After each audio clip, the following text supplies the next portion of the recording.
Buenas noches, jóvenes. Les voy a solicitar que activen su cámara y vamos a dar inicio a la clase del día de hoy, por favor. Buenas noches, Lick. Buenas noches, Lick. Buenas noches, licenciado. Buenas noches,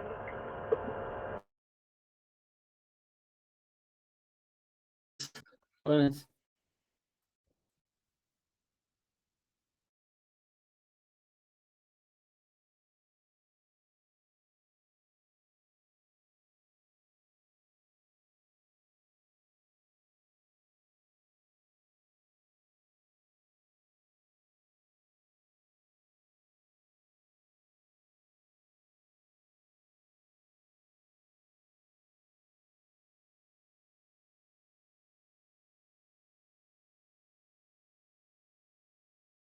Bueno, para ir complementando, jóvenes, espero que todos se encuentren bien, que estemos con el contenido de las clases, que hayan hecho su tarea, es que tienen que mostrar para compartir esto unos segundos. Por favor, todos activen su cámara.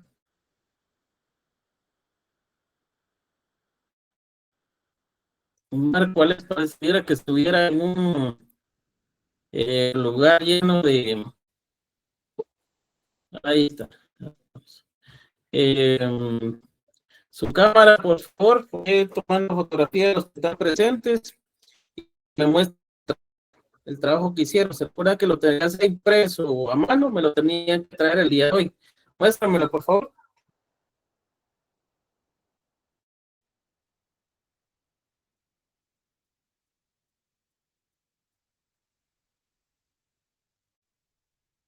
Hugo Luis, Uri,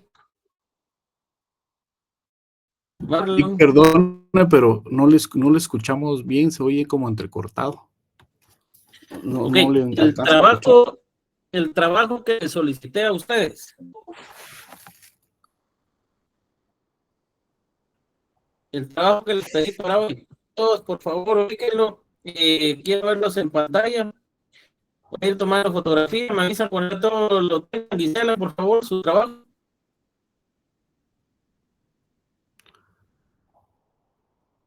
Pablo, Vivian, Yesenia. Licenciado, disculpe, yo no escuché la parte que había que imprimirlo y solo lo tengo en la computadora. Yo fui claro el día de ayer. Pónganlo, por favor, todos. Ahorita voy a tomar fotografía. Karen, su trabajo. Solo me voy a orillar, Lick, porque voy manejando. Esto sí, Ahorita. gracias, jóvenes. Esto sí lo tienen que hacer ustedes de cajón. De cajón lo tienen que hacer. ¿Por qué? Porque, vean, una clase de derecho notarial es mentira que ustedes manejando van a poner atención y a la vez van a aprender o van a resolver las dudas. Gracias, jóvenes. Ya pueden bajar su trabajo, los que lo hicieron. Se está grabando la llamada. Todos los que conectaron su cámara y los que no, pues también ya me aparecen ahí. Vean, pues, no nos vamos a autoengañar. Presencia en la clase requiere que ustedes estén en un lugar tranquilo. El derecho notarial no se resuelve de otra forma. Es imposible que manejando puedan resolver y aclarar sus dudas. Es imposible, solitos se engañan. Aparte, se arriesgan ustedes porque su atención va a ir en dos lugares. Y esto es muy delicado. Querer poner atención en todo es muy delicado, arriesgan su seguridad. Mejor estaciones, se ubican en un lugar y reciban su clase. Traten de estar en un lugar directo para recibir su clase. Todo el que tiene sonido, por favor, Uri. Perdón, Lick. Ahorita la pausa. Por favor. Gracias. Vean, pues, es complicado para cada uno. ¿Por qué? Porque yo entiendo que venimos de una jornada durante el día difícil, muchos trabajamos, pero ustedes cuando iniciaron esta jornada se comprometieron a estar presentes. Imagínense que las clases fueran todas presenciales. Ustedes adquirieron un compromiso, al igual que su servidor. Entonces, lo menos que se les puede pedir es que ustedes pongan de su parte. Ese poner de su parte implica estar en un lugar para poder recibir las clases tal como corresponde. Si no, se autoengañan ustedes. El que yo los vea en cámara no me quiere decir que estén poniendo atención.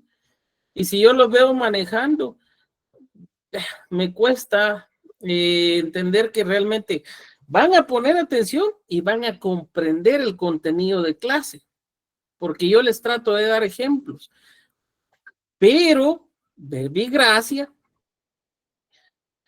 de nada sirve, porque son ejemplos escritos y manejando, ustedes no van a tener tiempo de darle lectura a eso, mucho menos de repasar y entender el contenido. Entonces, nos estamos autoengañando que porque están conectados sí están recibiendo la clase. Eso no es, eso realmente no, por lo menos a mí no me da buen sabor de boca, porque yo ya sé que están distraídos. Entonces, vuelvo y repito, les quiero pedir que si están manejando, mejor por su seguridad, se estacionen o estén en un lugar donde realmente puedan recibir su clase.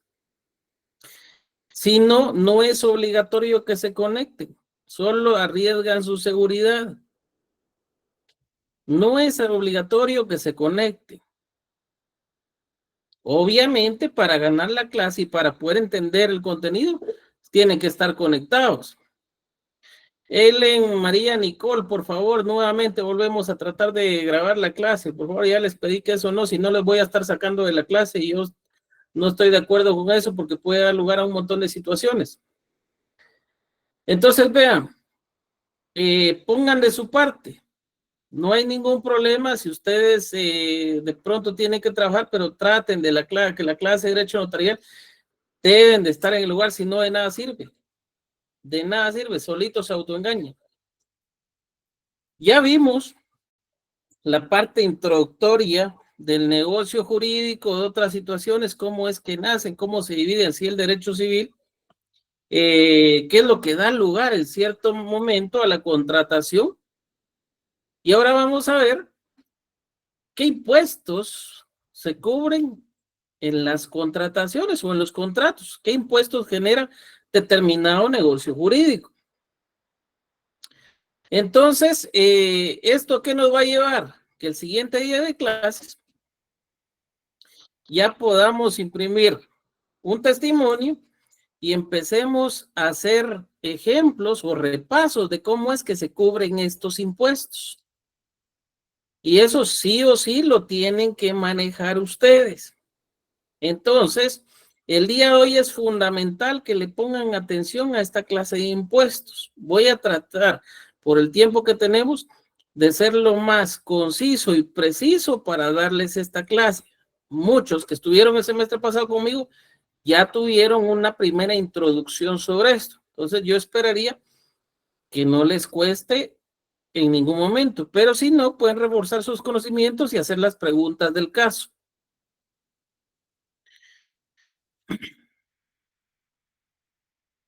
Vamos a ver entonces el tema de los impuestos. Obviamente, ¿impuestos en qué? Impuestos dentro de los documentos protocolares. Pero analicemos de dónde parte eso, porque el impuesto no solo se debe cubrir en documentos protocolares, sino también en documentos extraprotocolares. ¿Cuál es la actuación del notario? ¿De dónde parte el trabajo del notario? El trabajo del notario consiste en la formación del documento notarial o en determinado legalizando o dando fe de la autenticidad de ciertos documentos. Por lo mismo, esos documentos notariales se van en determinado momento, se van a circunscribir, y que es el trabajo del notario, al protocolo y a documentos fuera del protocolo, es decir, documentos protocolares que básicamente van a ser los contenidos en el artículo 8 del Código Notariado y los documentos extraprotocolares, es decir, los que van fuera del protocolo del notario. Denme un segundo.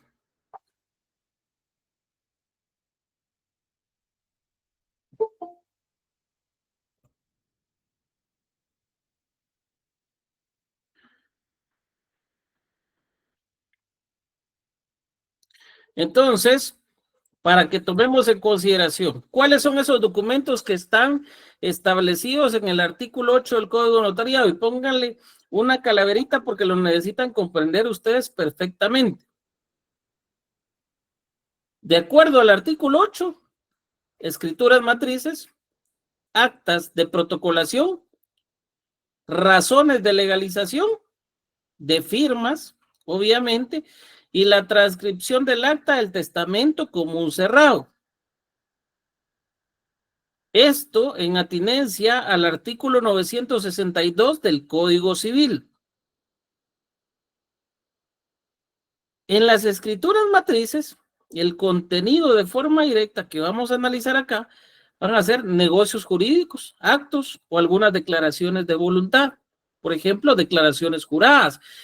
¿Qué tipo de declaraciones juradas? Alguien me dirá, licenciado, pero eso va en acta notarial.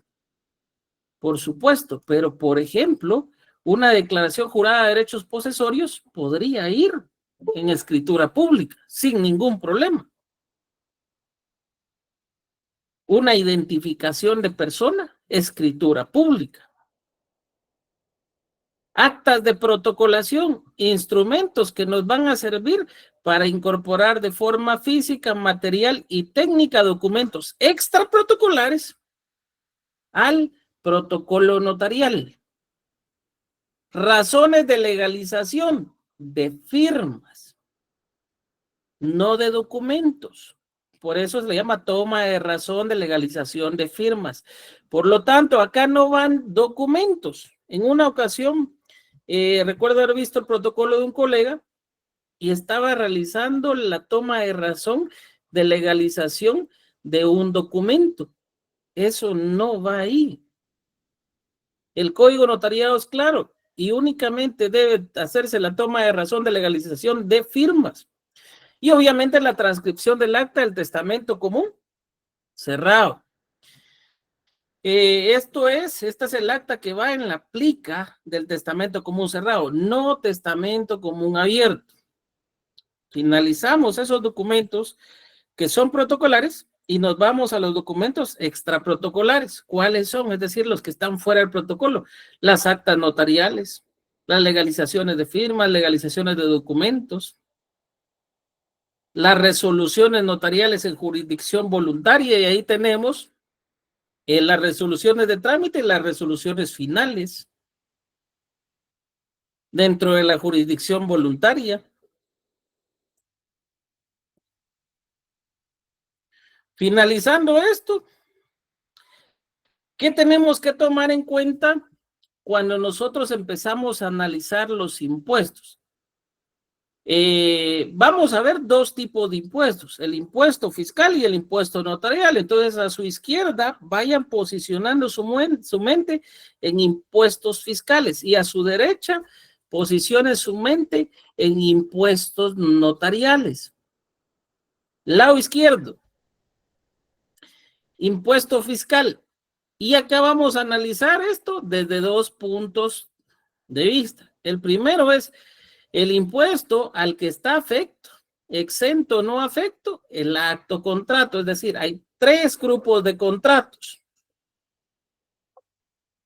Es decir, el contrato en sí o los contratos para analizar el impuesto fiscal los vamos a agrupar en tres grupos. Contratos afectos, contratos exentos o contratos no afectos.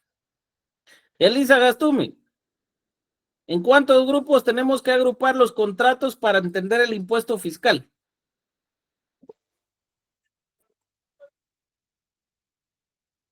Buenas noches, Lick. Les soy sincero, no les sabría decir. Por eso es que necesito que estén poniendo atención. Si ustedes no están poniendo atención, de nada sirve. De nada sirve, jóvenes. Yo me puedo matar acá 2 horas tratándoles de explicar. Y al final yo puedo ver su asistencia acá. Y en el examen por eso es que salen mal, y no digamos en la práctica notarial. Si no están poniendo atención, nadie les obliga a estar en la clase. Pero si van a estar en la clase, traten de estar presentes, traten de poner atención, si no de nada les sirve. Para entender el tema del impuesto fiscal, vamos a agrupar los contratos en 3 grupos. Contratos afectos, contratos exentos y contratos no afectos, ya sea al acto o al contrato. Y la otra visión o forma de verlo, el impuesto respecto a la persona que lo debe de pagar, respecto del Estado, las municipalidades, las iglesias, la USAC y las cooperativas. Es decir, si lo visualizamos desde el segundo punto de vista, tenemos que ver si el impuesto lo paga una persona individual o lo paga una persona jurídica. ¿Por qué?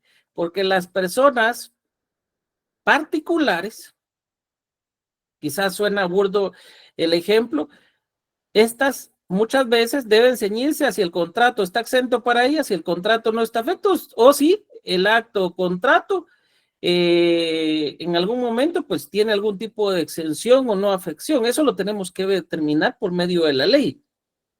Ahora bien, opera un tipo de exención para las personas, para algunas personas jurídicas, como el caso del Estado, las municipalidades, las iglesias, las San Carlos, las cooperativas.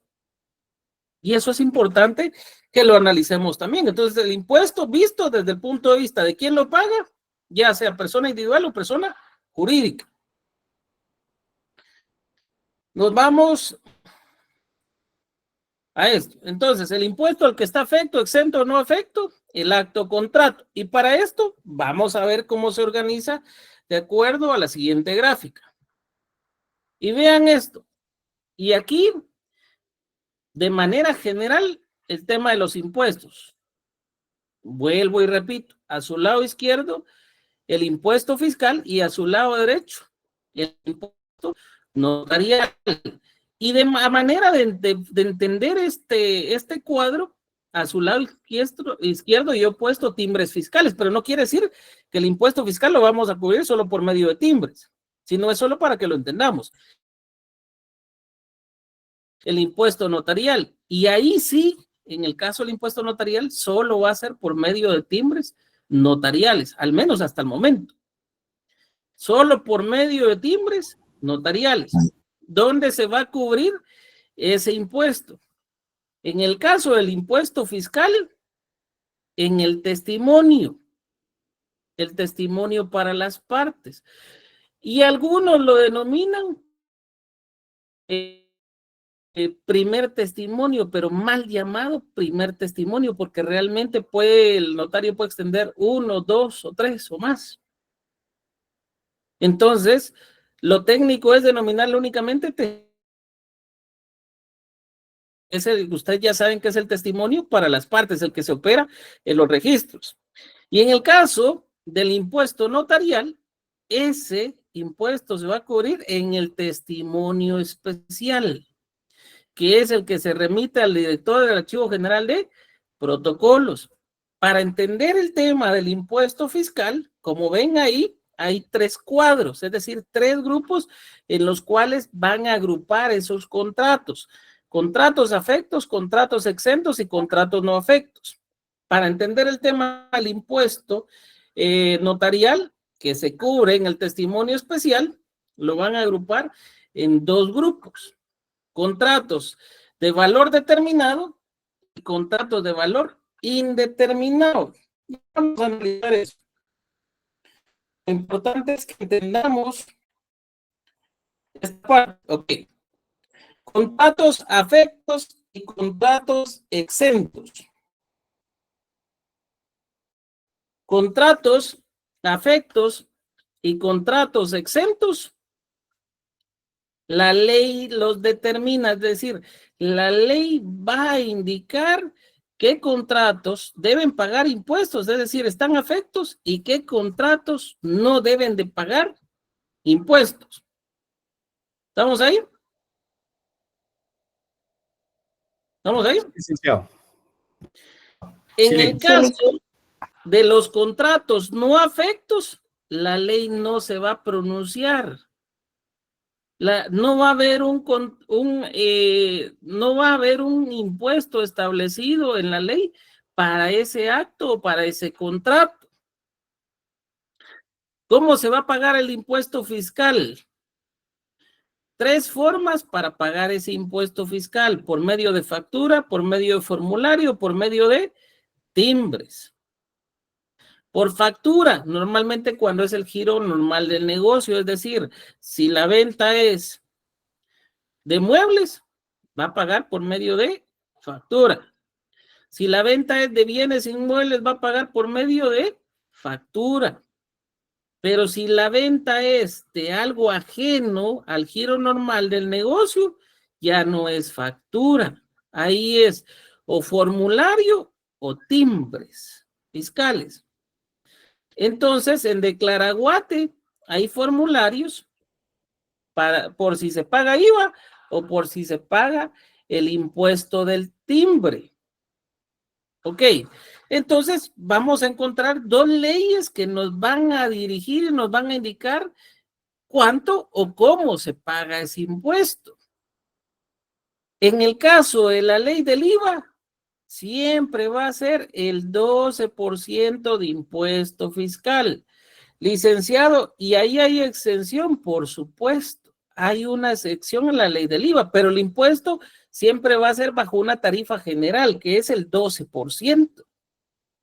No hay otro impuesto del IVA. Por eso dicen el IVA, ¿cuánto se paga de IVA? 12%. En el caso de que fuera por timbre, es decir, que aplique la ley del timbre fiscal, hay una tarifa general que es del 3%, que resulta de aplicar este porcentaje al valor del contrato, y ahí se obtiene cuánto tiene que pagar de impuestos. O hay una tarifa específica tasada o establecida, que la ley va a determinar cuál es el monto que paga impuesto. Ahí no hay porcentaje, no hay que multiplicar por ningún porcentaje, sino la ley va a decir, independientemente del contrato, usted paga tanto impuesto. Así de sencillo. Voy a dejar el impuesto notarial para explicarlo después, y voy a seguir solo con el impuesto fiscal. Nos vamos a entender el primer grupo de contratos, afectos. En este tipo de contratos, sí o sí, se paga impuesto. Ahora bien, contratos afectos. En el caso de la compraventa o permuta de bienes inmuebles, ojo, bienes inmuebles, la primera venta está sujeta a la ley del IVA, que es el 12%. Pero la segunda venta y consecutivas de bienes inmuebles o permutas pagan el 3%. Y hay una trampa. Si fuera compraventa de bienes inmuebles o permuta, perdón, compraventa o permuta de bienes, pero no inmuebles, sino muebles, van a estar sujetos siempre a la ley del IVA, porque el cambio o la diferencia es en el caso de los bienes inmuebles. Entonces, trampa, si les tocara un examen privado y un examinador les preguntara, ¿cuánto paga una compraventa de arma de fuego si es su tercera venta? ¿Cuánto paga? El 12%, Lic. 12%. El 12% porque es bien inmueble. Ahora bien, si fuera un bien inmueble, ¿cuánto pagaría? En la primera venta, el 12%. La primera venta, 12%. Si es la primera, el 12%, pero si es la segunda o consecutivas, El El 3%. 3%. el 3%. Y entonces, ¿cómo vas a saber cuánto impuesto paga? Multiplicamos el porcentaje por el valor del contrato, es decir, valor de la venta. Ahora bien, ¿Qué otro contrato va a operar bajo esta ley del IVA? La aportación de bienes inmuebles por parte de una inmobiliaria, 12%. El arrendamiento, contrato de arrendamiento, el 12%. La donación entre vivos, el 12%. Si tienen su código civil, vayan consignando en cada contrato cuánto pagan de impuesto. Así no se les va a dificultar y lo van entendiendo. Ahora bien, si está dentro de la ley del timbre fiscal, hay una tarifa general. Para la ley del IVA, la tarifa general es 12%. Para el caso de la ley del timbre, la tarifa general es el 3%. Y acá hay contratos civiles y contratos mercantiles. Hay 3 excepciones. Ya en su momento vamos a ir viendo esto.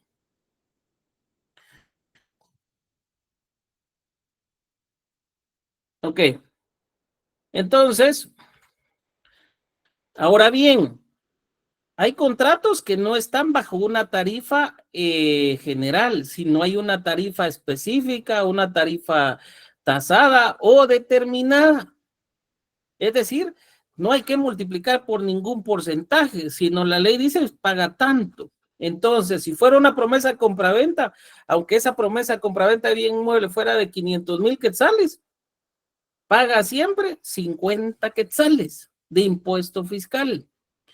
Una constitución de sociedad, 250. El mandato, el general 10 quetzales, el especial 2 quetzales. Y ojo, aquí nos trasladamos a contratos no afectos. En el caso del mandato judicial o poder judicial, como lo denominan algunos, ese contrato, la ley no determina ningún pago de impuesto. Por lo tanto, no paga impuesto fiscal. ¿Eso qué quiere decir? Que está no afecto. La liquidación del patrimonio conyugal, la constitución de propiedad horizontal, la constitución de patrimonio familiar. Son contratos no afectos. Contratos exentos, porque también los hay en la ley en esta ley, tanto en la ley del IVA como lo podemos encontrar inclusive, si no estoy mal, también en la ley de timbre. Voy a ubicar bien eso. Bien, en el caso del mutuo, es un contrato que está exento y está en la ley del timbre fiscal. Ahí está el artículo. La compraventa, hay una compraventa exenta, que esa está en la ley del IVA. ¿Cuál es esa compraventa exenta? La compraventa que le denominan compraventa de vivienda popular. Hay un área específica y hay un área de construcción, o un área de construcción que tiene que tener para que esté exenta. Aparte, el grupo familiar debe cumplir ciertos requisitos. ¿Sí? ¿Estamos ahí? Ya vamos a aclarar dudas, jóvenes. Ahorita, por favor, pongan atención. Carta total de pago también está exenta. Aportaciones no realizadas por una inmobiliaria también están exentas. Pero también la excepción no está por el contrato. Es decir, la persona que lo paga en el contrato. Es decir, no opera en el contrato en sí, sino opera por la persona. ¿Qué personas, a pesar de que el contrato esté afecto al pago de impuestos, qué personas están exentas? Es decir, el contrato está afecto, pero como es el Estado, no paga impuestos. Es que es una municipalidad. El contrato está afecto, pero hay una excepción por ser la municipalidad. Es la San Carlos, una cooperativa o las iglesias están exentas de ese pago de impuestos. Entonces, en la razón del testimonio solo se hace ver que debido a que es el Estado de Guatemala, tiene exención con relación a ese pago de impuestos. Ok, ¿qué debemos de considerar? ¿Cubrieron el impuesto fiscal? Imaginemos que el impuesto fiscal en una promesa compraventa haya sido los 50 quetzales. Consignaron ahí los timbres para llegar al, veámoslo así, consignaron el valor del impuesto fiscal en timbres para llegar a 50 quetzales. Ustedes consideran la denominación y lo importante es cubrir los 50 quetzales. Pero adicional, si lo van a presentar, como lo van a presentar en uno de los registros, deben cubrir un timbre fiscal de 50 centavos por razón de registro. Entonces, aparte del impuesto fiscal, y alguien mira, licenciado, pero ese es otro impuesto. No, la ley determina que deben de considerarse 50 centavos de timbre fiscal por razón de registro. ¿Sí? Eso es adicional al impuesto fiscal. ¿Estamos ahí? Jóvenes, ¿cómo vamos hasta ahí? Sí, licenciado, muchas gracias. Todo claro hasta el momento, Lic. Perfecto. Vamos a regresar. Y ahorita sí vamos a ver el tema del impuesto notarial. ¿En dónde se cubre el impuesto notarial, jóvenes?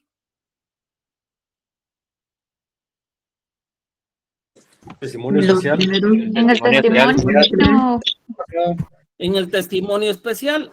Acá se nos facilita más. Agrupamos los contratos solo en dos grupos: contratos de valor determinado y contratos de valor indeterminado. ¿Cómo sabemos cuáles son? Por ejemplo, la compraventa.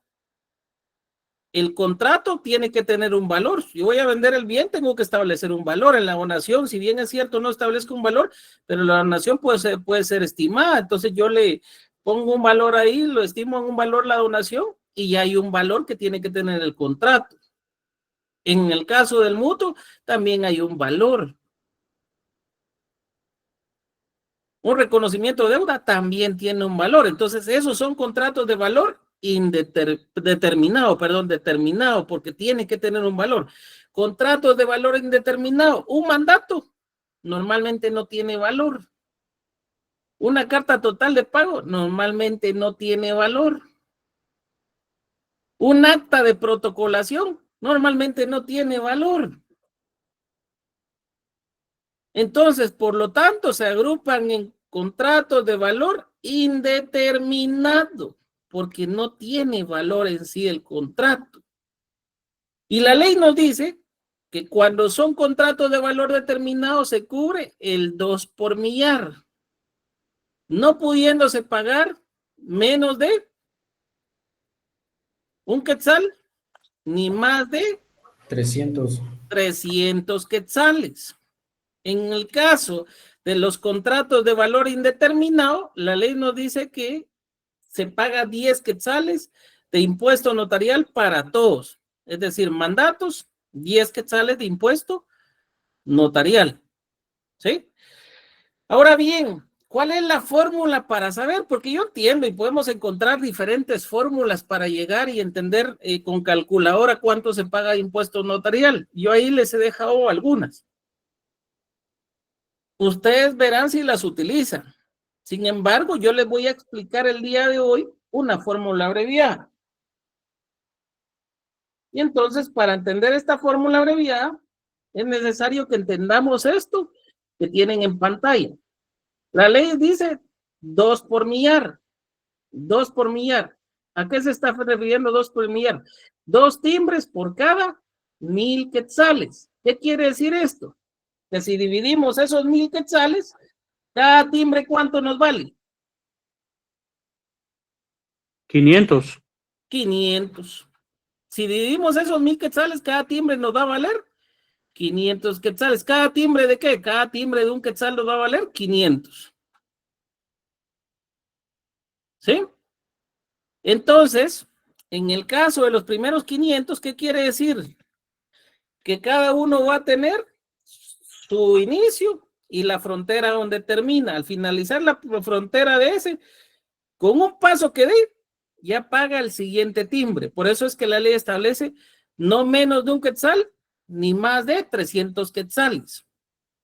¿Qué quiere decir eso? El contrato vale 200 quetzales o 100 quetzales o 50 quetzales o 50 centavos, paga un timbre notarial. El contrato tiene un valor de 500 quetzales, paga un timbre notarial. El contrato tiene un valor de 501, ya paga 2 timbres notariales, porque ya se pasó a los otros 500. ¿Ya? El contrato vale 999 quetzales, paga 2. El contrato vale 1000, 2. Llegando al 2 por millar. ¿Entendimos esto? Jóvenes, ¿alguien que Sí, Sí, tenga, licenciado. Sí, licenciado. Sí, licenciado. Sí, Lick. ¿estamos ahí? ¿Alguien que tenga dudas? ¿No? ¿Estamos bien? Va. Entonces, si seguimos en esto mismo, vamos a hacer un ejemplo. Vean lo que tengo yo hoy. El primero, y la fórmula para poder utilizar este ejercicio que ustedes van a mentalizarse y este procedimiento abreviado es: separan los números de 3 en 3. Obviamente acá no van a separar más de 6. Es demasiado fácil. Después de los primeros 3 números hay una comilla que es la comilla de 1000. Entonces, después de la comilla de 1000, ese número lo multiplican por 2.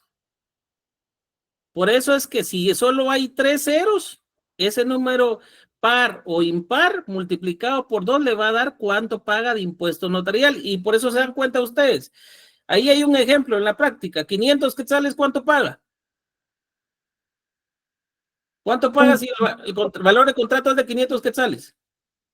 Un quetzal. Un timbre notarial de 1 quetzal. Si el contrato vale 1000, 1 por 2, ¿cuánto paga? 2. 2. Si el contrato vale 10,000, multiplicamos ese 10 que está después de la comilla de 1000 por 2 y nos da 20. 20. Si el contrato vale 150,000, esos 150 lo multiplicamos por 2 y nos da 300. 300. ¿Qué quiere decir? Que si el contrato pasa a los 150,000 quetzales, siempre va a pagar 300. 300. Ahí veo yo a Diego Alejandro, dice: no entiendo nada. La pregunta es, ¿y por qué no pregunta? Perdonen que les diga esto y que me meta. Buenas noches, Lick. Sí, o sea, sí, ya me habían explicado eso antes, pero es una forma de decirlo nada más, pero sí, sí le estoy poniendo atención, ¿verdad? Sí, sí le estaba La poniendo pregunta, atención. mire pues, a mí me gustaría que fuera más directo, porque no entiendo nada, es todo. Ah, no, solo esto de como las fórmulas, siempre me ha costado un poco con las fórmulas, de verdad, las calculadoras, pero sí, poniendo un poquito más de atención. Aquí no es necesario utilizar calculadora, son números sencillos y se está multiplicando por 2. Dígame, ¿quién no se aprendió la tabla del 2? Ahora la pregunta es, ¿qué no entiende de forma específica para poder explicarle? Sí, podría explicar desde el principio donde dice 500, 1000, 10,000 y ya de 150,000 para arriba sí ya son 300 fijos, ¿verdad? Ok, pregunto.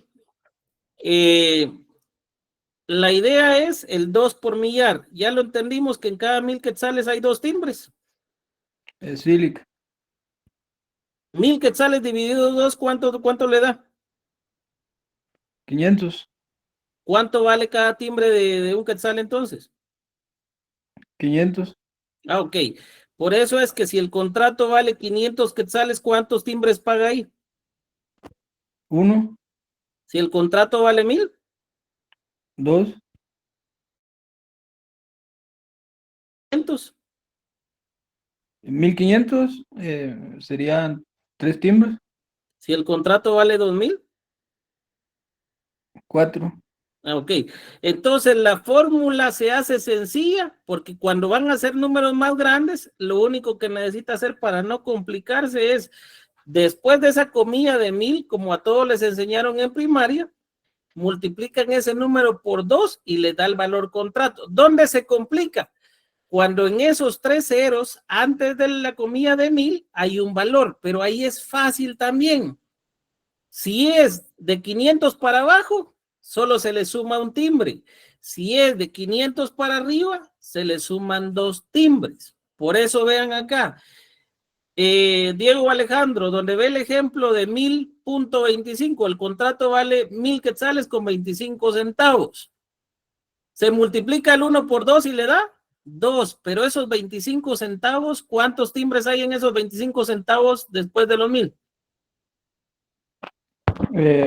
Un timbre. Un timbre, 25 entonces centavos. ya sabe que paga 2, pero como hay 25 centavos extras, le suma un timbre más. ¿Qué quiere decir? Que al final termina pagando 3 timbres notariales en ese caso, ¿sí? Ahora bien, en el caso de 1000, ya saben que uno lo multiplican por 2 y les da 2, pero como en 429, ¿cuántos timbres hay, jóvenes? 1. 1, entonces le suman un timbre. Vean abajo. Abajo en 600 quetzales, ¿cuántos timbres hay? 2, porque hay 100 más. Ya se pasó al territorio el otro timbre, entonces paga 2, se le suman 2 más. Entonces, 1 por 2, 2. 2 más los 2 timbres que le sumaron, ya da 4. Ahora bien, la idea de abajo, el ejemplo de abajo, 10,900 quetzales, el contrato vale 10,900. Después de la comilla multiplicamos ese número 10 por 2, nos da 20. En 900 quetzales, ¿cuántos timbres hay? 2. 2, entonces le sumamos 2 más. Total va a pagar 22 quetzales. En 151,500. La idea podría ser absurda porque deberíamos de multiplicar 151 por 2, 302. Y en 500 le sumamos un timbre más, nos da 303. Pero como la ley es clara en establecer que el máximo es de 300 quetzales, ¿cuánto van a pagar? 300. 300 litros. 300. Entonces, donde ustedes ven que se pasa de 150,000 quetzales, no se compliquen. 300 quetzales para todo. Siempre va a pagar 300. ¿Ya entendimos esto? ¿O ya, o todavía no? Sí, ¿Quién no licenciado. entendió? Sí, Esto está bien fácil. Está bien fácil. Y vean, la ley nos establece acá. La ley nos establece acá que ahorita vamos a llegar a esto. Cubren el impuesto notarial, pero también hay un timbre fiscal, solo que a diferencia del testimonio que solo se cubre un timbre fiscal de 50 centavos, en el testimonio especial es un timbre fiscal de 50 centavos, pero por hoja. Entonces, dependiendo cuántas hojas tenga el protocolo, aparte del impuesto notarial, nosotros debemos de pegar una estampilla fiscal de 50 centavos por cada hoja que tenga el testimonio especial. ¿Sí? ¿Estamos ahí? Silic. ¿Sí? Ok, bueno. Veamos ahí. Ahora bien, contratos de valor determinado. Contratos de valor indeterminado no se complican. Por ejemplo, un mandato. El mandato consta de 3 hojas. El testimonio, las 2 primeras, copia fiel del mandato, del documento de la escritura pública, y la tercera, que es la razón del testimonio.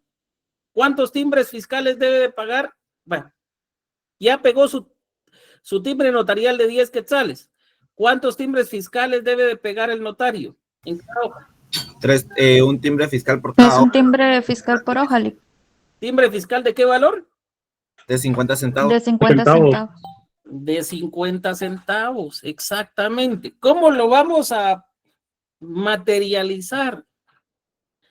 Yo les voy a llevar ya unos ejemplos. El siguiente día de clases presenciales y lo voy a dejar en la fotocopiadora para que lo impriman antes de. Y vamos a hacer ejercicios como tal. Yo ya sé que ustedes ya son expertos en testimonios y todo lo demás, pero no es de balde que repasemos eso, porque sí me interesa. Sí me interesa, porque créanme que esto no está en el peso, pero sí me interesa que lo entienda.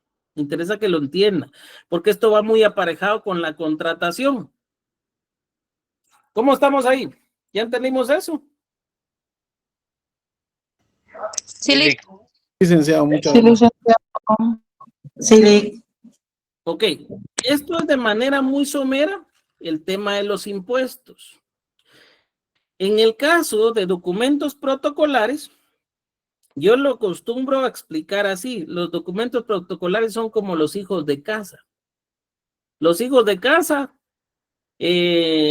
normalmente dicen es que lo tienen que cuidar porque es tu hijo legítimo, que mira, que pediatra, que si tiene problemas con los dientes, pues va a un odontólogo. Si tiene problemas de la cabeza, pues ya lo llevan con un neurólogo y así. Hay un especialista para cada situación. Por eso ven que el impuesto fiscal se cubre en el testimonio y el impuesto notarial en el testimonio especial.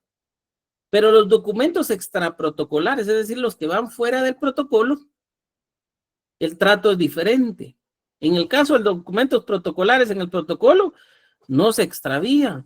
Hay certeza jurídica, hay seguridad, es decir, a quién le pertenecen, dónde está, qué está haciendo. En el caso de los documentos extraprotocolares, el ejemplo puede ser burdo, pero sirve para entenderlo. Es como los hijos fuera del matrimonio, lo que Guatemala le dice es que son los hijos de patio. Y encuéntrese con alguien de Jutiapa y le va a decir, tengo 3 hipotíos con mi esposa y 3 hipotíos que reconocí fuera del matrimonio. Es decir, fuera de casa, de patio, le dicen algunos. ¿Por qué? ¿Cuál es la diferencia? Véanlo así. A estos hijos fuera del matrimonio, normalmente les dan lo que pueden. Lo llevan con el médico general, no va con un doctor para cada cosa. Si se pierden, pues mejor para el señor, porque ya no tiene que pagar mayor responsabilidad, no hay una certeza jurídica, hay un montón de inconvenientes. En el caso de los documentos extraprotocolares, los impuestos se pagan en el mismo documento, es decir, tanto impuesto notarial como impuesto fiscal. Por eso es que las actas notariales tienen el impuesto de 10 quetzales normalmente y el impuesto fiscal de 50 centavos por hoja, dependiendo cuántas hojas tenga el acta notarial. En el caso de la legalización de firmas o documentos, notarial de 10 quetzales y fiscal de 5 quetzales en el mismo documento. ¿Qué pasa si se extravía? Documentos privados. El impuesto se cubre ahí. ¿Qué pasa si se pierde ese documento? O si se pierden esos documentos, ¿habrá certeza jurídica? ¿Se podrán reponer? Bueno, si hay certeza jurídica, hay seguridad porque el notario puede legalizar o puede darle seguridad jurídica. Pero si se pierden, ¿se podrán reponer? ¿Qué dicen ustedes? No, no hay forma. Entonces, la explicación parece complicada. Sí, nosotros lo entendemos de un punto de vista complicado, pero es sencilla cuando nosotros aprendemos a diferenciar el porqué de cada una de las situaciones y por qué el impuesto se maneja de esa forma en cada documento notarial. ¿Estamos ahí? Sí, Lick, muchas gracias. Silic. Silic, gracias. Ok. Ahora bien, yo sé que hay muchas situaciones que van a tener que aprender a manejar, sí o sí. Quiera que no, pues al final, cuando ya estamos en la zarza ardiente, la misma vida les va obligando o a aprender o a que cuando vayan fallando, eso les vaya causando inconvenientes. Vamos a revisar mejor otra cosa. Quiero, déjenme, voy a ver si utilizo un contrato acá. Bueno.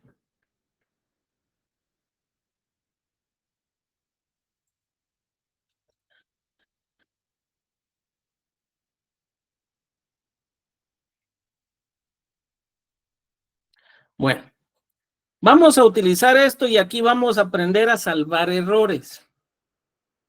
A salvar errores, porque desgraciadamente no lo podemos manejar. Imaginémonos que en una de estas líneas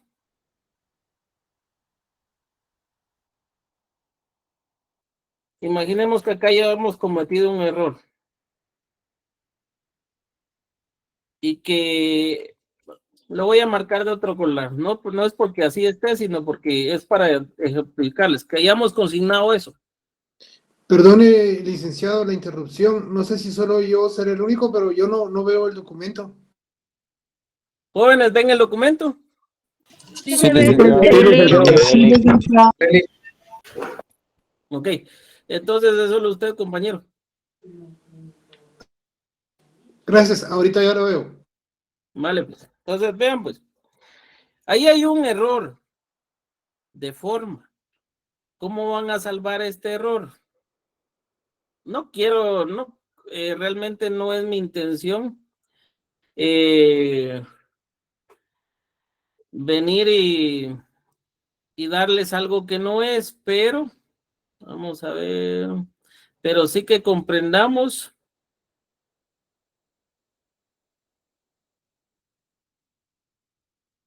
esto que nos va a servir para la práctica notarial.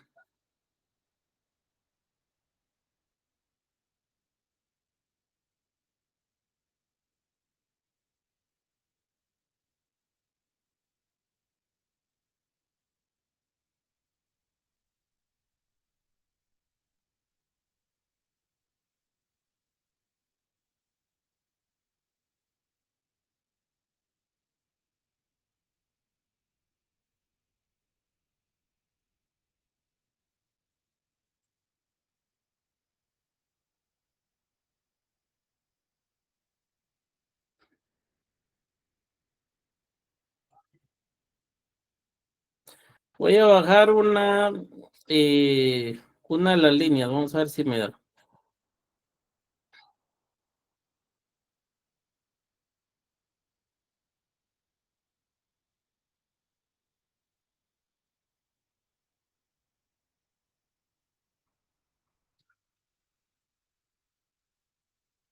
Vamos a quitar esto, si no los voy a confundir ustedes, si no, bueno.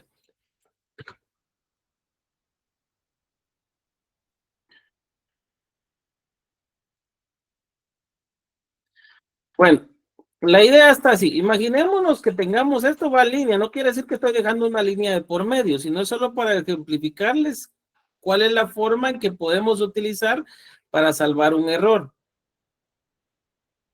Entonces, vamos a ver, acá lo veo.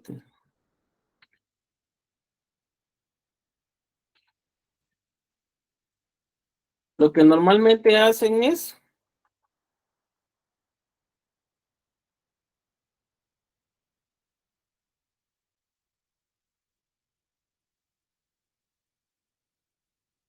dejar ahí lo escrito, es decir, la palabra correcta arriba de, y con la palabra incorrecta, la que está abajo, lo que hacen es con guiones. Con guiones, ojo, guiones no es una línea pareja, sino son guiones, ¿sí? O signos menos, como le determinan algunos. La idea es que me entiendan ustedes esto. Esa es la primera parte. Y abajo, ¿qué es lo que tienen que hacer? Normalmente, ustedes consignan testado. ¿Cuál fue la palabra que testaron, jóvenes? Anot. Anot. Exacto, testado anot. Punto. Omita. Sé que están diciendo que esa tiene que omitir. Entre líneas. 2 puntos. Leo. Valga la redundancia, léase. Esa podría ser una forma, aunque la ley no establezca, esa podría ser una forma para salvar los errores. Licenciado, ¿y si el error está en la escritura al inicio? Ah, ok. Imaginémonos que el error no esté acá.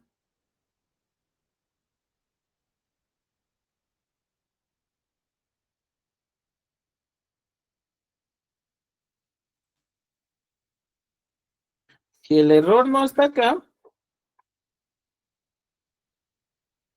sino imaginémonos que esté en la primera línea.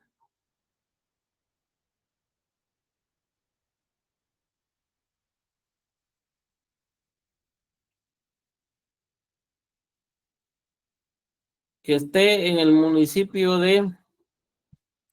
Se hayan confundido ustedes acá y hayan dejado Chimaltenango. Bueno, ya saben ustedes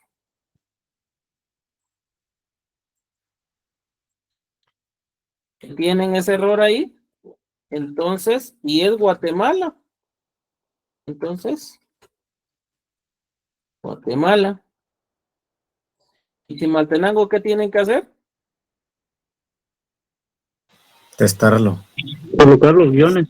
Guiones. Exactamente. Entonces, ¿qué cambia abajo? Abajo, lo que tienen que cambiar es sencillo. Solo es un término. Miren, pues. Ahí no sería, bueno, ahí sería testado. Chimaltenango. Omítase. En lugar de entre líneas, porque ahí no está entre líneas, no ahí es. Por adhesión. Adhesión. Guatemala. Léase. Porque no está entre líneas.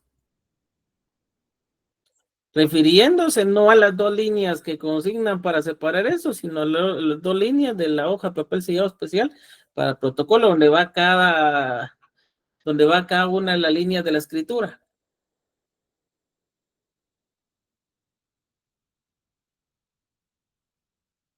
¿Dudas respecto a esto? ¿Estamos? Estamos. Disculpe, buenas noches. Solo podría subir un poquito para ver cómo hizo la adhesión a la primera línea, por favor. De igual forma, como la de abajo. Gracias. Ok, entonces, para que tomemos en cuenta acá.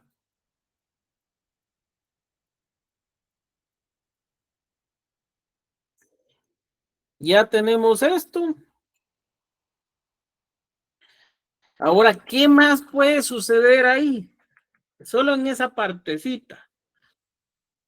Que uno de los otorgantes o varios de los otorgantes no puedan o no sepan firmar. La ley establece dos casos. Que no puedan o que no sepan. El único que sí o sí tiene que poder firmar y saber firmar, ¿quién es? El notario. El notario. No se escapa. El notario puede pedirle a alguien más que firme a ruego de él. No.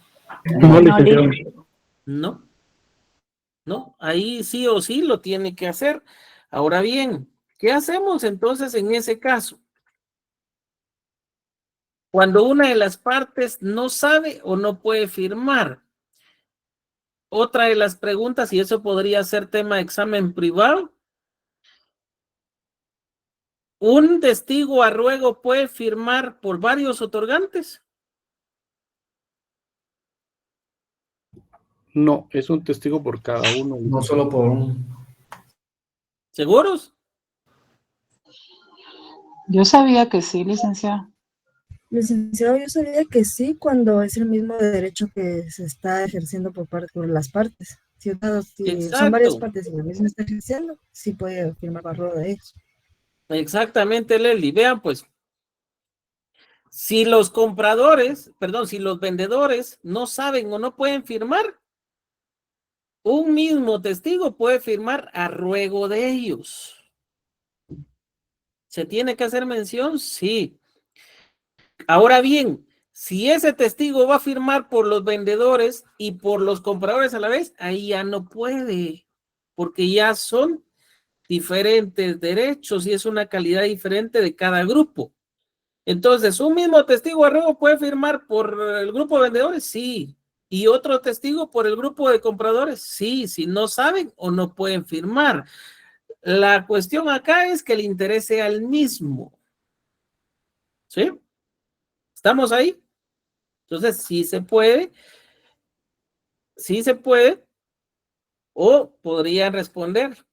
Por regla general no se puede, pero si es el mismo grupo, sigue la misma suerte o tiene el mismo interés, un mismo testigo, sí puede firmar por ese grupo de personas. Ejemplo, por los vendedores, ejemplo, por los compradores.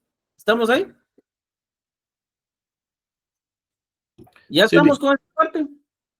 ¿Cómo lo hace? Aquí voy a presentarles algunas variantes. Lo aceptan, ratifican y firman. Entonces, aquí vamos a diferenciar. Imaginémonos que este sea un contrato de compra-venta. Estoy utilizando este contrato porque sé que es el que tienen más en la mente. Y podemos llevar más al ejemplo que les estoy presentando, pero opera para todos los contratos. Lo aceptan, ratifican y firma el vendedor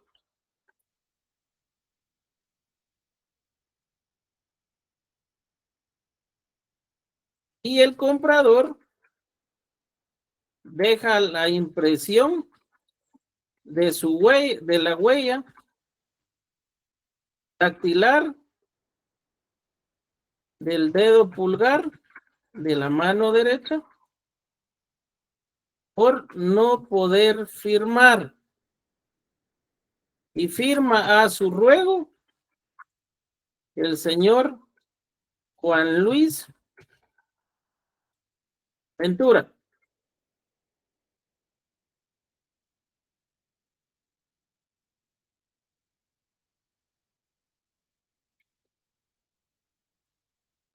¿Qué dicen ustedes? ¿Estará bien así o hace falta algo? Habría que colocar quién es testigo. La identificación de Juan Luis Ventura. ¿Hay que identificar al testigo ahí? ¿O hay que decir que el testigo es de conocimiento del notario? ¿Qué calidad debe tener ese testigo a ruego, que firma a ruego a otra persona? Idóneo. Que es testigo civilmente capaz e idóneo para ese acto. Capaz e idóneo para ese acto. Pero eso lo está firmando a ruego. De No tiene nada que conocimiento ver con el acto. del notario, Lick. ¿Cómo? De conocimiento del notario. Ese testigo debe ser de conocimiento del notario. ¿Qué dicen ustedes? Esto ya lo tuvieron que haber visto. Ojo, solo estamos haciendo un repaso, un match sobre esto. Pero esto ya lo tuvieron que haber visto en Derecho Notarial 2. Cuando se pone así, sí se tiene que poner el número de documento de identificación. Sí, se tiene Ahora, que poner aparte el es, número de documento de identificación. aparte es cuando es conocido del notario, pero se especifica ahí que es conocido del notario. Fundamento Pero legal. siempre... Uy. Fundamento legal. Se acostumbre. Yo los voy a forzar a que tengan eso. ¿Sí, Pablo? Yo me recuerdo que ellos conocen personalmente al otorgante y pueden ser también conocidos por el notario y están en el código del notariado, creo que es el artículo 22-23, si no estoy mal. Búsquelo y me lo lee, por favor. Es el artículo 29, numeral 12. Exactamente. Léalo, por favor. El artículo 29 y el título tercero, instrumentos públicos. Los instrumentos públicos contendrán, numeral 12, las firmas de los otorgantes y de las demás personas que intervengan y la del notario, precedida de las palabras ante mí. Si el otorgante no supiere o no pudiera firmar, pondrá la impresión digital de su dedo pulgar derecho y en su defecto otro que especificará el notario, firmando por él un testigo. Y si fueren varios los otorgantes que no supieran o no pudieran firmar, lo hará un testigo por cada parte o grupo que represente el mismo derecho. Que era lo que explicaba anteriormente, que sí puede firmar uno por cada grupo de un mismo derecho. Aparte están los documentos por mí y ante mí, que el notario puede asignarlos por sí mismo sin necesidad de que concurran los otorgantes. Pero en esto me interesa. La ley establece ahí que tiene que ser testigo conocido por el notario.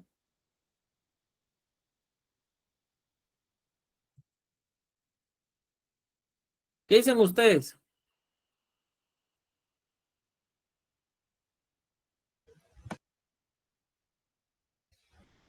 Sí, licenciado, debe ser función por notario porque lo establece en el Código Notarial en el artículo 52. Exactamente. Entonces, ¿cuál sería la forma ahí? Y firma su ruego el testigo. Hagámoslo como ustedes lo presentaron, civilmente capaz, idóneo y de conocimiento del notario, el señor Juan Luis Ventura. ¿Les parece? ¿Les parece esa forma? ¿Puedes redactarlo de otra manera? Sí, lo importante es que se comprenda quién está firmando el ruego. No vayan a decir la impresión dactilar. Bueno, en cierta forma, cuando lo presentan solo así, la impresión dactilar ¿de qué?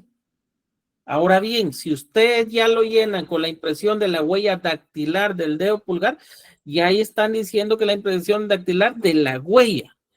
Pero, por ejemplo, hay otros casos donde consignan la impresión digital. Digital no es técnico, ¿por qué? Porque digital normalmente se entiende a las computadoras, a las impresiones a través de instrumentos digitales o virtuales.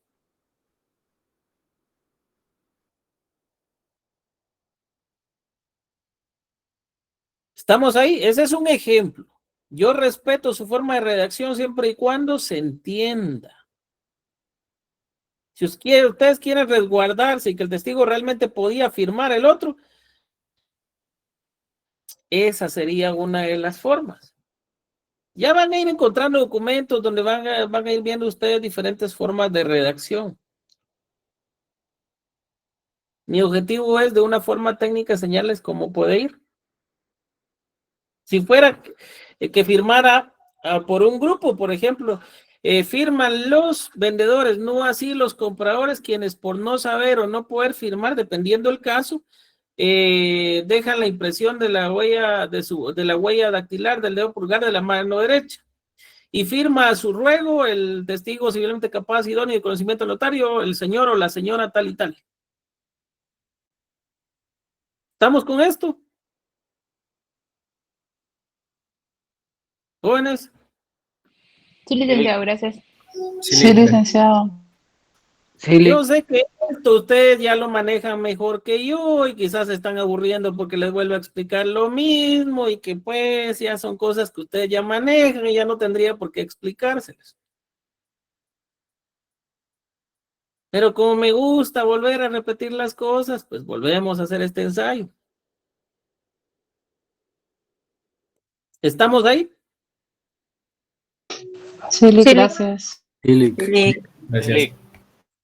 ¿Qué otra situación podría pasar acá? Para que nos entendamos. Lo que les dije ayer. Vamos a poner esto arriba. Vienen los otorgantes y vamos a utilizar... ok. Vamos a utilizar esto acá.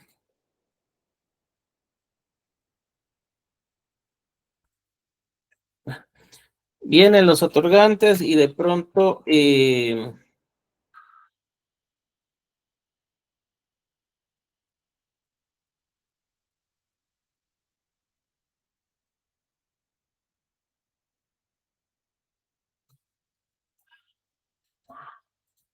ok, vienen los otorgantes y firman el contrato, vendedor y comprador. Estamos dentro de obligaciones simples para que no nos compliquemos. Ya después vamos a entrar a obligaciones complejas donde hay más de 2 otorgantes.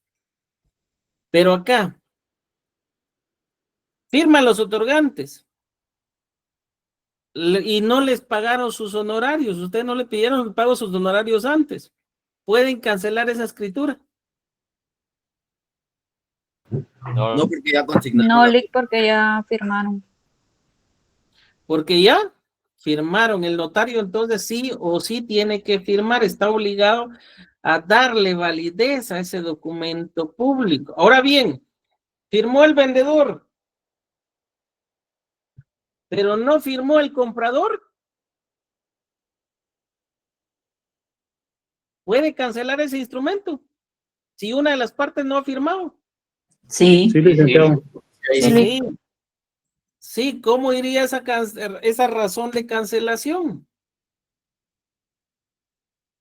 Imaginemos. Ustedes vienen y consignan acá. Razón. Se cancela por no llegarse a por haber estado en desacuerdo el comprador al final al darle lectura, esto puede ser un ejemplo, al darle lectura al documento.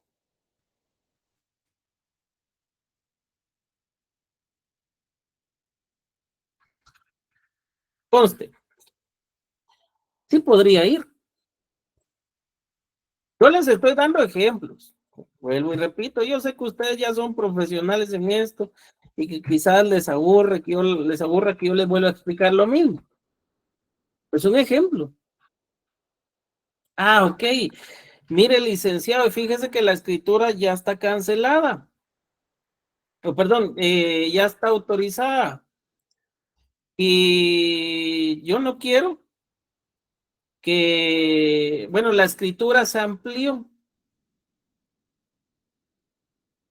La escritura se amplió. Vamos a simular acá la firma del notario. La escritura se amplió. Aquí hay dos cosas. Cuando se amplía y se presenta el testimonio de la ampliación conjuntamente con la escritura, el testimonio especial de la escritura como tal, muchos ya no ven necesario de hacer la razón de ampliación en el instrumento público original. ¿Ya me entienden? Pero sí, ojo, sí, primero presentan el testimonio de la escritura pública original y hasta después van a presentar la razón de ampliación, sí tienen que consignar la razón al margen de la hoja de protocolo, donde tienen espacio. Aquí podrían tener espacio, o podría ser abajo también, acá todavía podría tener espacio, y la razón de ampliación es razón con fecha 30 de julio del 2025 en el municipio y departamento de Guatemala se amplió el presente instrumento público por medio de escritura pública tal y tal. Conste. Ya. O puede ser diferente. Razón. En la ciudad, la razón que hace constar el infrascrito, razón que consigna el notario para hacer constar que el municipio y departamento de Guatemala el 22 de abril de 2025 se amplió el presente instrumento mediante escritura pública número 10, número 12, número 25, según conste. Son ejemplos. Son ejemplos. Ah, no es ampliación, es modificación. En lugar de decir ampliación, se modificó. Se rescindió. Se rescindió. ¿Estamos ahí? ¿Dónde se asientan esas razones? Puede ser al margen de la hoja de protocolo. Aquí a su lado izquierdo, a su lado derecho, donde tengan espacio. ¿Estamos ahí? Sí, Sí, licenciado. Bueno, yo ya sé que ya son expertos, pero eso podría ser un buen ejemplo para ustedes. Bueno, estamos viendo un poco de todo y sí me interesa que hayamos comprendido el contenido. ¿Dudas? Marlon. Sí, con el tema de la ampliación, modificación o rescindir, fue como el ejemplo que usted dijo de que cuando habían complicaciones al momento de hacer una inscripción en uno de los registros, ahí es donde aplicaría esta razón que usted acaba de comentar. Exactamente, exactamente, así es. Lo que sucede es que cuando ustedes vean, le van a pedir que el testimonio que ustedes presenten, cuando hay una ampliación, les van a pedir que en el instrumento público principal vaya esa anotación y se lo van a revisar en la copia. En la copia van a ver realmente que hayan hecho esa razón de ampliación. ¿Ya? ¿Estamos ahí? Sí, sí, ok, gracias. Está bien, en el caso de los salvados, en la parte de abajo, ustedes vienen, consignaron testado, Guatemalán, punto, omítase, entre líneas, Guatemala, punto, léase. Pero se dieron cuenta que había otra palabra que también tenían que salvar y no la hicieron. ¿Pueden volver a consignar otra vez de la misma forma y salvar esa? Sí, lo pueden hacer. Sí se puede. Sí, porque la ley no determina. Si tienen espacio, obviamente lo pueden hacer. Si no tienen espacio, se complicaron ustedes solos. ¿Estamos ahí? ¿Jóvenes?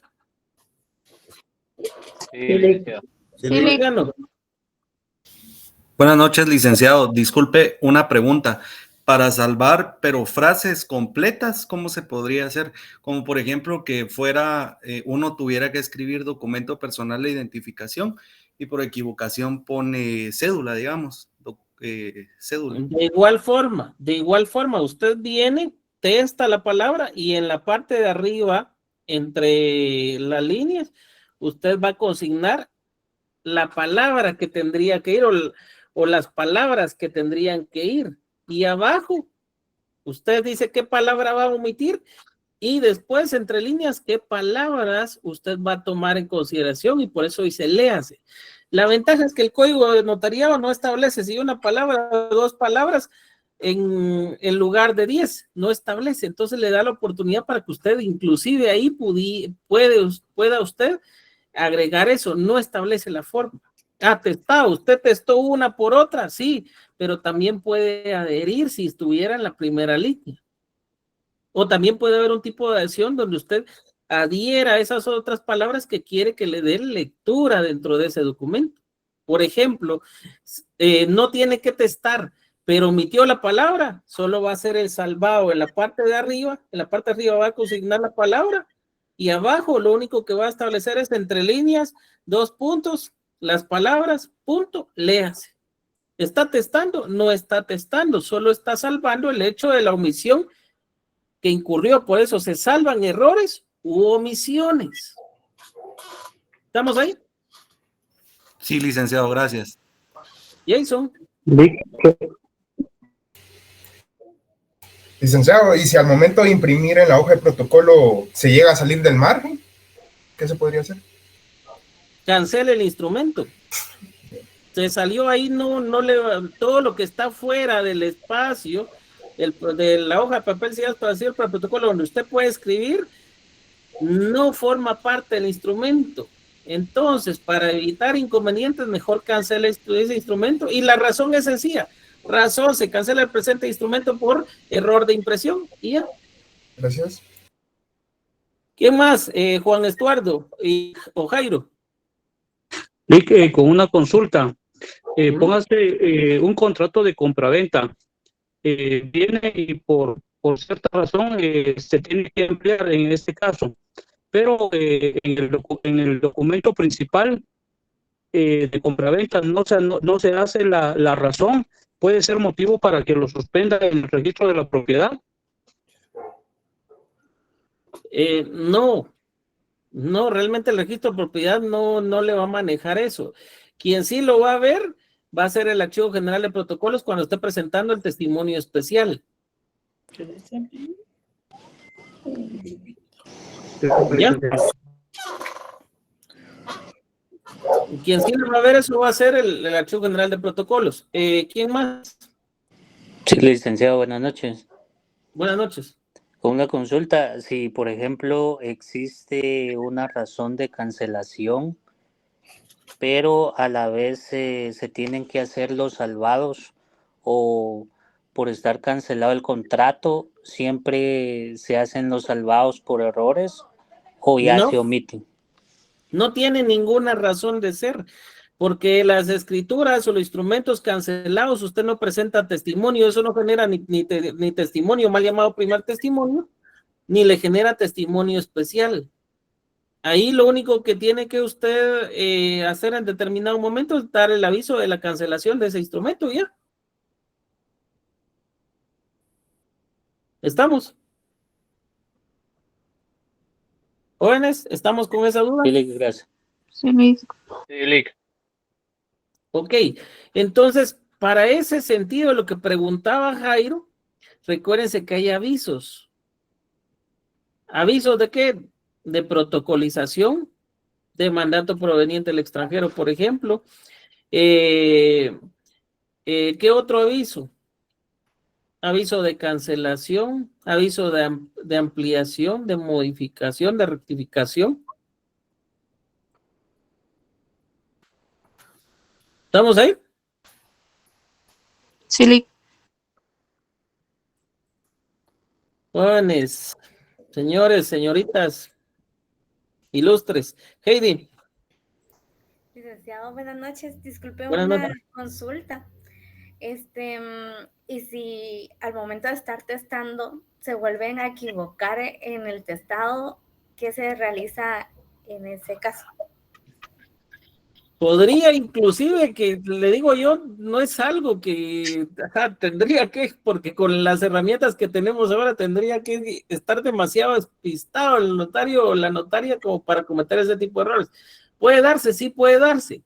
Si tiene espacio, puede salvar todavía ese error, nuevamente testando, valga la apreciación que se tome de esto, testando ese salvado que usted hizo al final del documento y corrigiéndolo mediante uno nuevo, porque la ley no le establece que no lo puede hacer. Pero eso sí, se miraría un poquito feo, ¿va? Pero si tiene espacio y lo consideró, pues a cambio de perder 1 o 2 hojas o 3 hojas de papel sellado especial para protocolo, es válido. Gracias, Lick. Bueno, Zaida. Buenas noches, Lick. Una consulta. ¿Es correcto que cuando hacen los testados, he visto yo que algunos ponen abreviaturas, por ejemplo, TDO, testado? Y Salvados.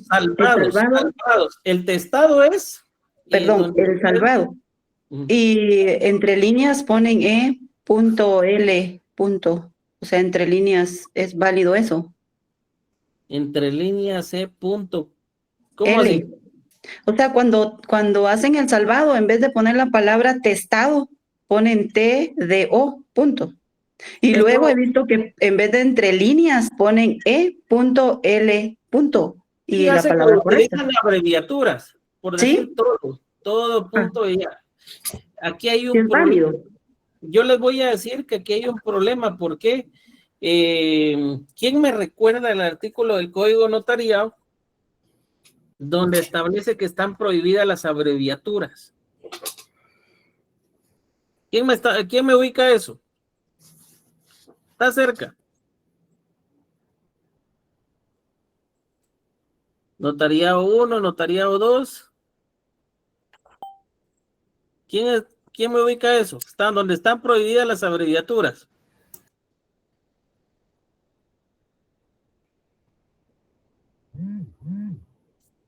Jóvenes.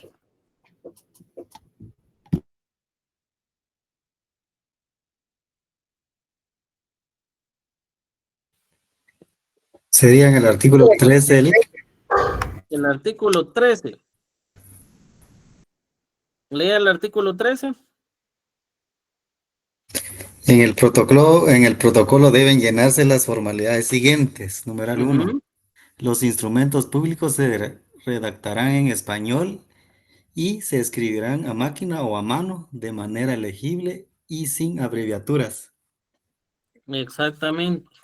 Entonces, en el protocolo deben llenarse las formalidades siguientes. Los instrumentos públicos se redactarán en español y se escribirán a máquina o a mano de manera legible y sin abreviaturas. ¿Qué pasa acá? ¿Estamos cumpliendo con las formalidades del protocolo?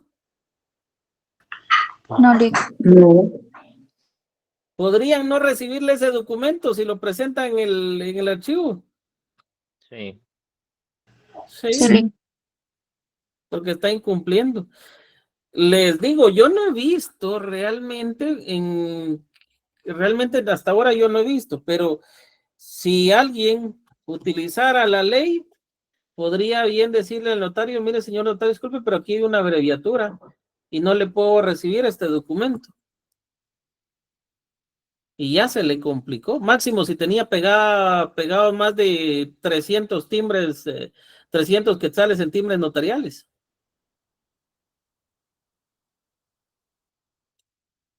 ¿Ven lo complicado? Entonces, Zaida, ¿estamos con eso? Abreviatura, no. Por eso es importante dejar el espacio. Juan Estuardo. Ricky, buenas noches nuevamente con una consulta. Fíjese, yo tenía una duda, por ejemplo, con un contrato de compraventa, que se tuvo la necesidad de realizar una ampliación, pero en esta ampliación nuevamente fue suspendido el documento. ¿Se puede realizar una segunda ampliación?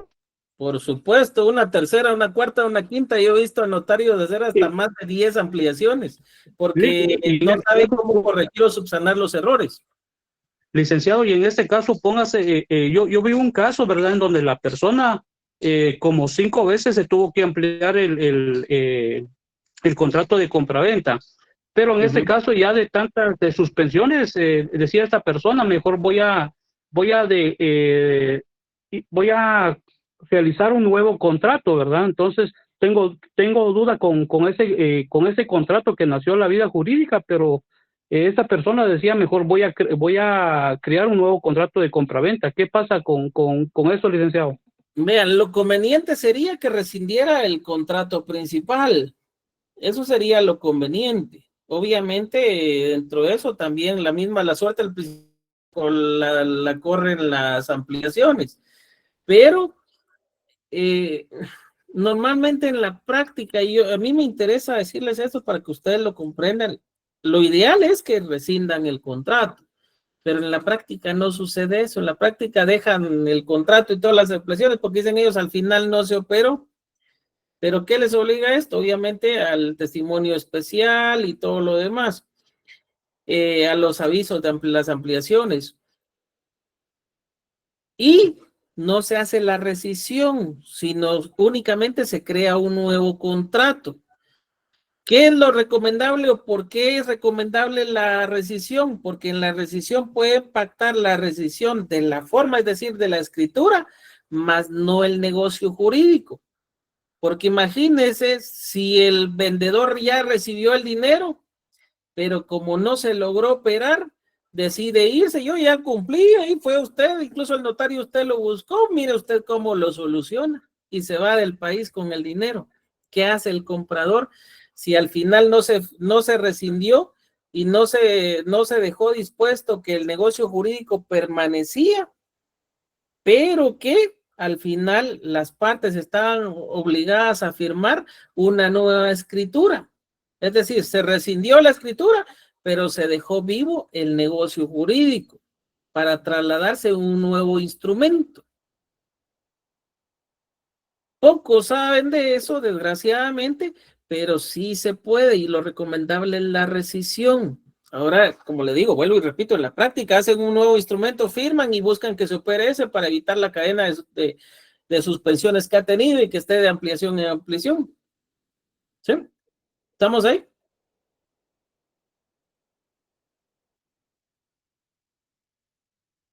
¿Elín? ¿Estamos ahí? Sí. Ok, ¿alguien más tiene otra duda?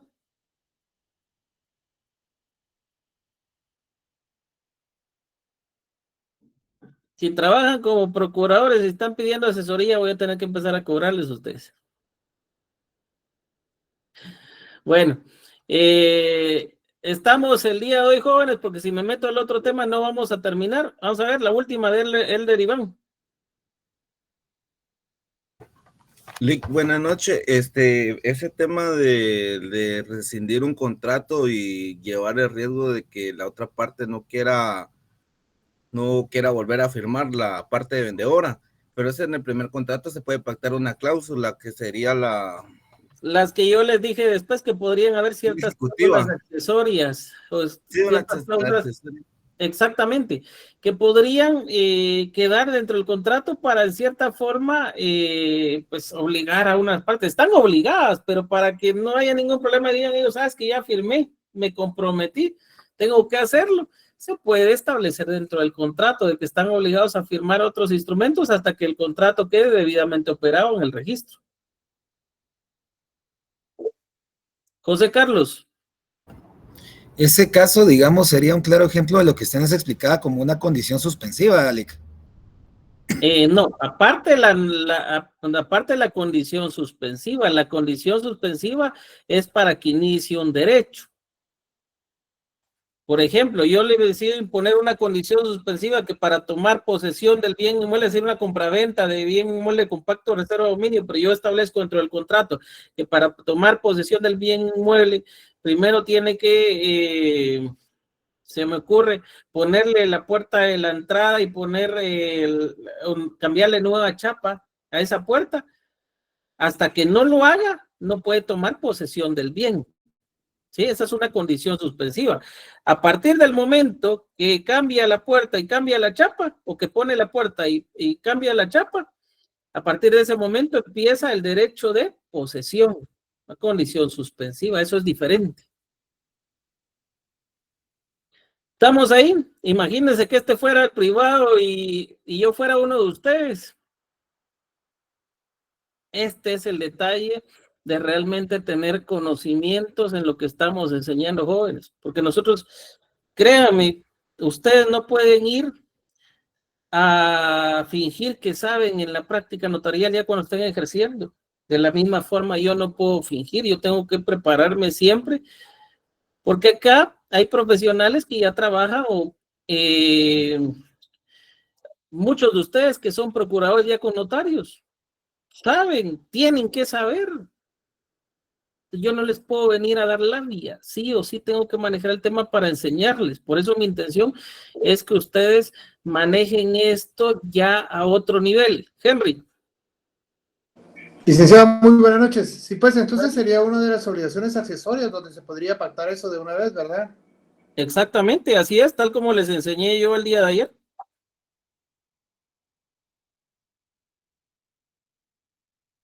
¿Estamos? Bueno, jóvenes, los voy dejando porque si no, no les da tiempo a algunos para cenar. Feliz noche, que descansen, buen provecho.